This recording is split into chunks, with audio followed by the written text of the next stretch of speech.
Everyone thinks they know 90s sci-fi. Jurassic Park, The Matrix, Men in Black. Yeah, we've all seen them. But what if I told you some of the wildest, weirdest, and most visionary movies of the decade didn't just miss the spotlight? They fell straight through a trapdoor into oblivion. These are the forgotten stories, the risky experiments, and the midnight movie legends you never saw coming. Think you've watched everything from the golden age of VHS? Think again. Buckle up, because once you hear about these hidden gems, your must-watch list is about to explode. Hardware, 1990. Let's crank the voltage up right away. Hardware is the kind of movie that doesn't just kick in the door, it chainsaws through it and throws the pieces out the window. This is sci-fi for people who like their futures scorched, their robots unhinged, and their soundtrack cranked to apocalyptic levels. So what's the setup?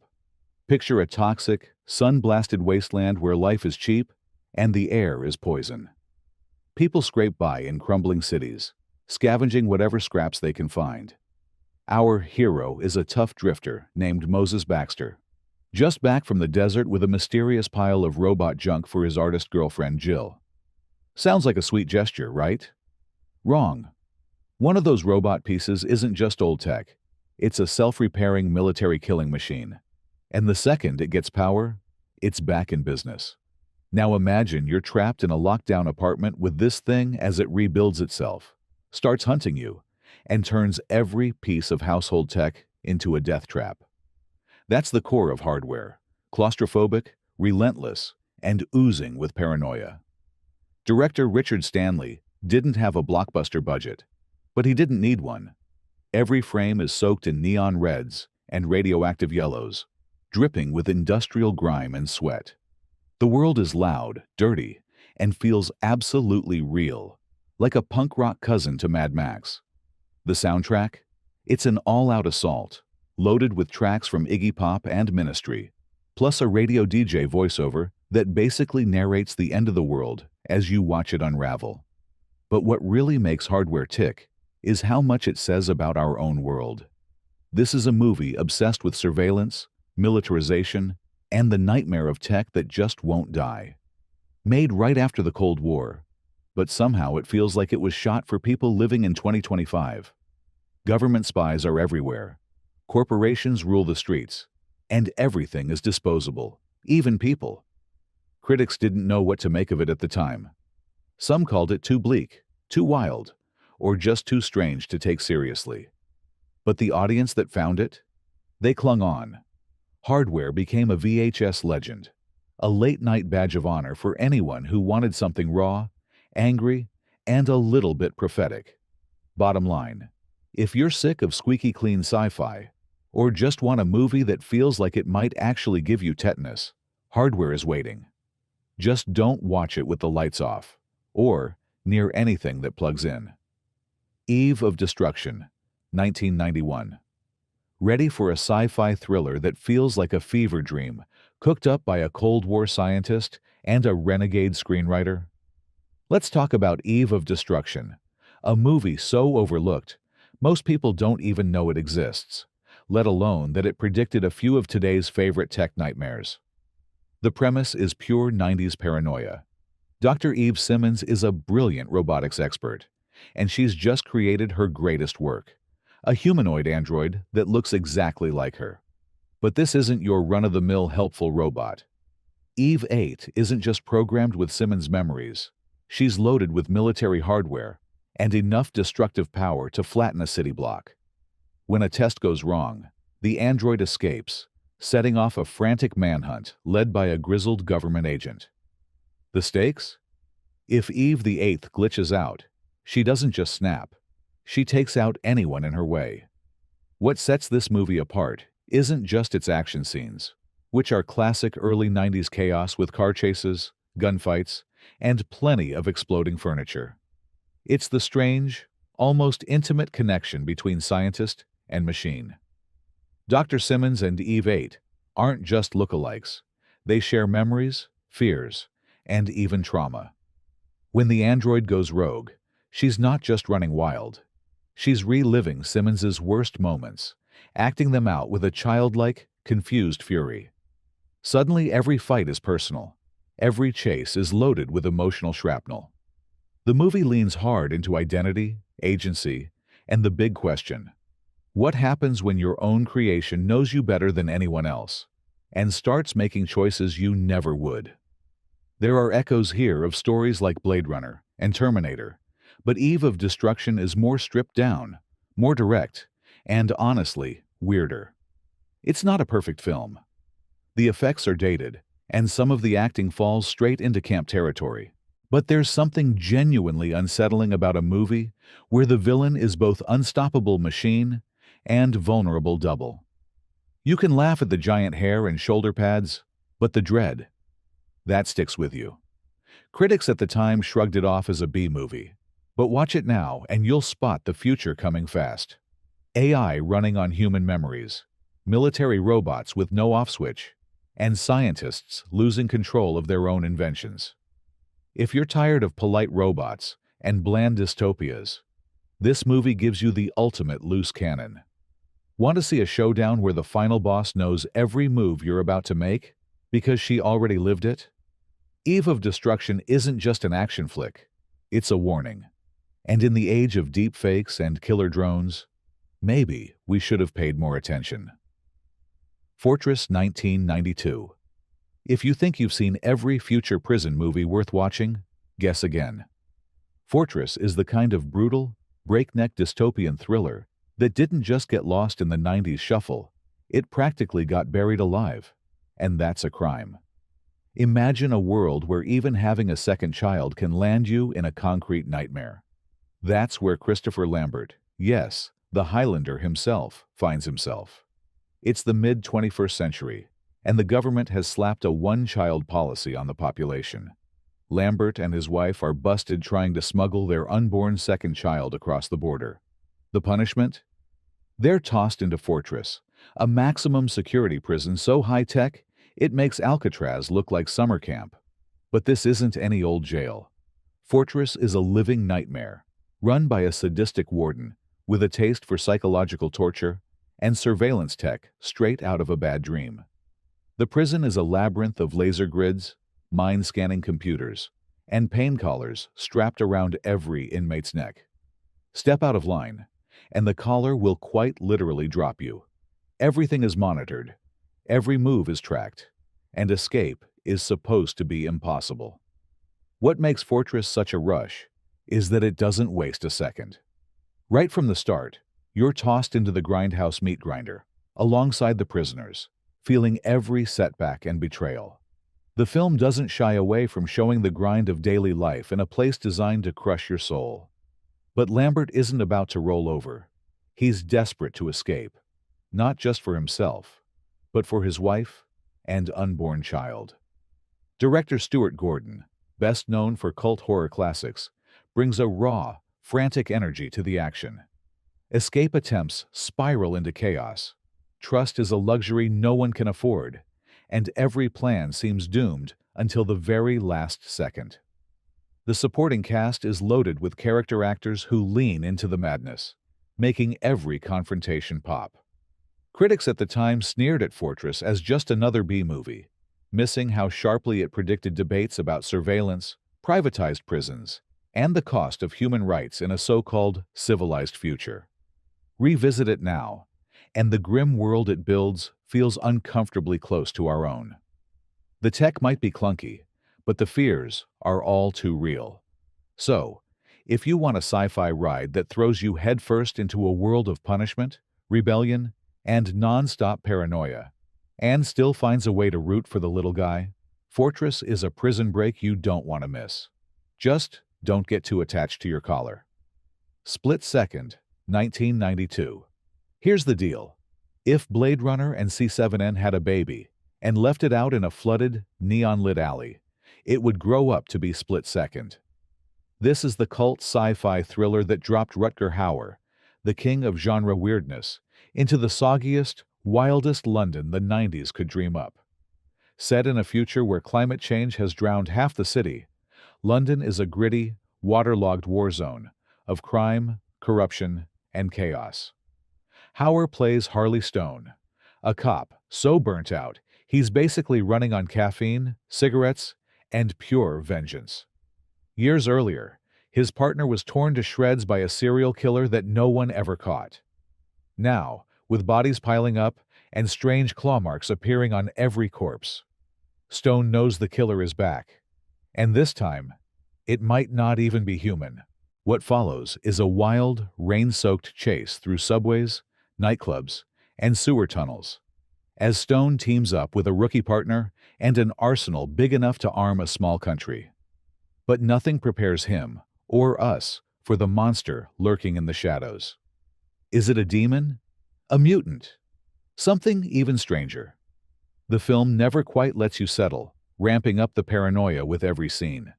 Here's where Split Second really shines. It's not just a creature feature. It's a fever dream, loaded with sly humor, wild visuals, and the kind of world-building that makes every shot feel grimy and lived in. Rutger Hauer owns every frame, growling his way through the film with a perfect mix of menace and deadpan wit. The supporting cast, including a delightfully uptight Neil Duncan and a scene-stealing Michael J. Pollard, keeps the energy up even when the rain never stops.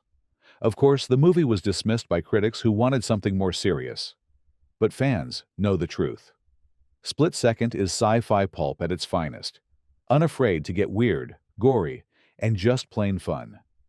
The monster effects are low-budget but effective, and the film's relentless pace means you're never more than a minute away from another shootout, one-liner, or freaky reveal.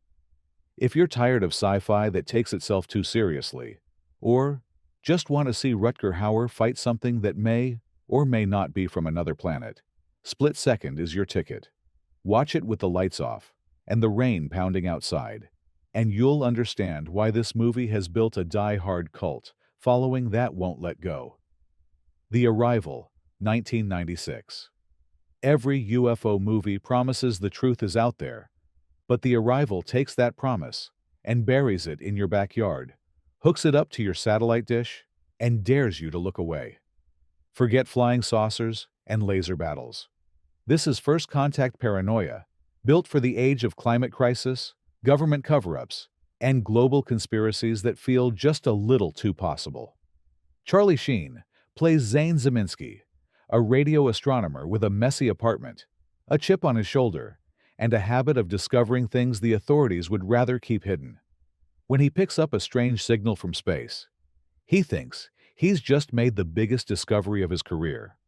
Instead, he finds himself fired, framed, and hunted by people who seem desperate to keep him quiet. Here's the twist. The aliens are already here, and they aren't marching down Main Street.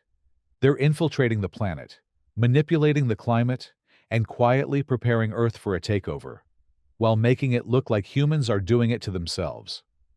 The more Zane digs, the weirder and scarier things get. He uncovers hidden bases, finds clues in weather patterns, and discovers a conspiracy that reaches from the desert to downtown. It's a story that turns every TV, every thermostat, and every nervous glance from a neighbor into a potential threat.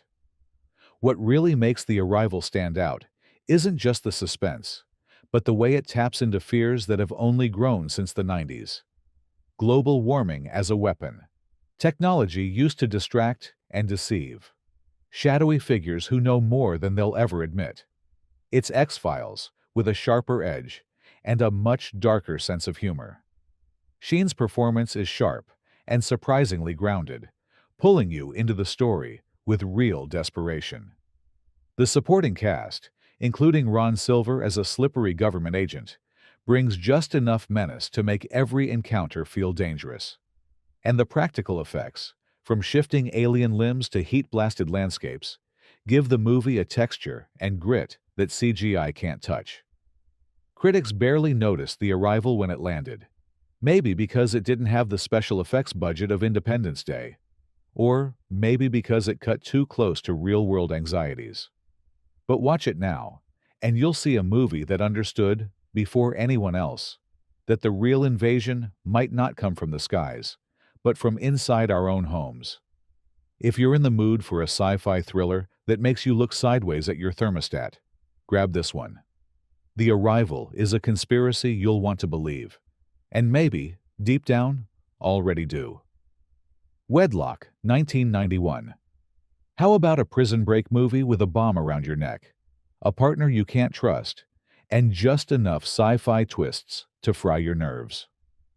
Welcome to Wedlock, sometimes called Deadlock, the under-the-radar gem that turns the buddy escape formula on its head and dares you to guess who'll make it out alive. Rutger Hauer stars as Frank Warren, a security expert who gets double-crossed by his fiancée and best friend after a high-stakes diamond heist. The reward for his troubles? He's shipped off to a rehabilitation center that looks more like a high-tech boot camp from your worst nightmare. But here's the real kicker. Each inmate is fitted with an explosive collar that'll detonate if they stray more than 100 yards from their assigned wedlock partner. And no, you don't get to pick your soulmate. Paired with the mysterious and sharp-tongued Tracy, played by Mimi Rogers, Frank is forced into an uneasy alliance. The only way to escape the prison and not end up headless is to break out together, trusting the one person guaranteed to have their own motives. What follows is a breakneck game of cat and mouse, with every step outside the compound fraught with danger. Forget crawling through tunnels. Wedlock's world is booby-trapped with drones, sensors, and sadistic wardens eager to make an example out of anyone who even thinks about freedom. But Wedlock is more than just prison escapes and ticking time bombs. There's real tension in the chemistry between Hauer and Rogers. Every conversation is a standoff. Every glance a test of loyalty. Can you really trust your partner when your life is literally on the line? The film's best scenes don't just rely on action. They wring suspense out of every moment of doubt. Every plan whispered in the shadows. Every heartbeat as the collar's red light blinks in the dark. Critics barely glanced at Wedlock when it dropped on cable TV, but viewers in the know recognized its unique blend of action, dark humor, and sci-fi smarts. The world building is simple, but effective. The stakes are personal, and the violence is always just a little bit unpredictable. This isn't a movie that leans on special effects. It's all about grit, desperation, and split-second choices. Want a sci-fi escape movie that's all about trust, betrayal, and explosive consequences? Wedlock is the hidden treasure you've been missing. It's tense, tight, and proof that sometimes the real prison isn't just the walls around you. It's the people you have to depend on. Arcade 1993. Ready for a trip into the kind of digital nightmare that made every 90s kid think twice before playing another video game? Arcade is the ultimate VHS-era fever dream. A story where getting a game over doesn't just mean losing your quarters. It means losing your mind, your friends, and maybe your life. It starts with a group of ordinary teenagers at the local arcade, lured in by a mysterious new game that promises a virtual reality experience like no other.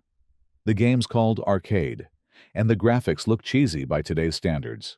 Think swirling colors and pixelated monsters. But in 1993, it was the height of cybercool.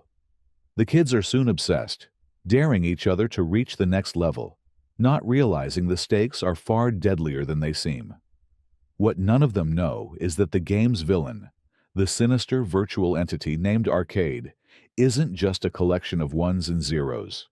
He's been programmed with the memories of a real, troubled boy, a soul haunted by loss and anger, now twisted into digital form. As players disappear one by one, sucked into the game's warped dimension, the survivors realize this is no ordinary VR simulation. Each level forces them to confront their deepest fears, their darkest secrets, and their loyalty to each other. The effects are pure early 90s. CGI, weird, warped, and somehow creepier because of their limitations. But that's part of the fun. The low-budget digital landscapes add to the dreamlike, nightmarish feeling, like you've fallen into a haunted computer and there's no way out. Arcade himself, with his warped grin and manic voice, feels more dangerous than a dozen movie monsters combined. He doesn't just chase you. He knows what you're afraid of, and he'll use it against you. Why did Arcade fall through the cracks? Released straight to video, with a cast of up-and-coming actors including a young Seth Green, it never had the chance to make a splash in theaters. Critics dismissed it as just another cheesy B-movie. But for those who caught it late at night, Arcade was a digital ghost story that stuck around long after the credits rolled. Watching it now, it's impossible not to think of today's headlines about VR addiction, dangerous online worlds, and what might be lurking in our own devices. If you're a fan of retro thrills, digital chills, and movies that turn nostalgia into nightmare fuel, Arcade is a portal you'll want to step through. Just make sure you have enough lives left to get back out. So, there you have it. 7 sci-fi movies from the 90s that most people never even knew existed, each one bursting with wild ideas, gutsy storytelling, and just the right amount of weirdness. Maybe you've seen one or two, but I guarantee there's at least one here you missed. The best part? These hidden gems prove that even in a decade ruled by blockbusters, the true heart of sci-fi was pounding away in the shadows. Which one are you watching first? Drop your answer in the comments, hit subscribe for more buried movie treasures, and share this list with a friend who thinks they've seen it all. The next cult classic might be waiting right under your nose.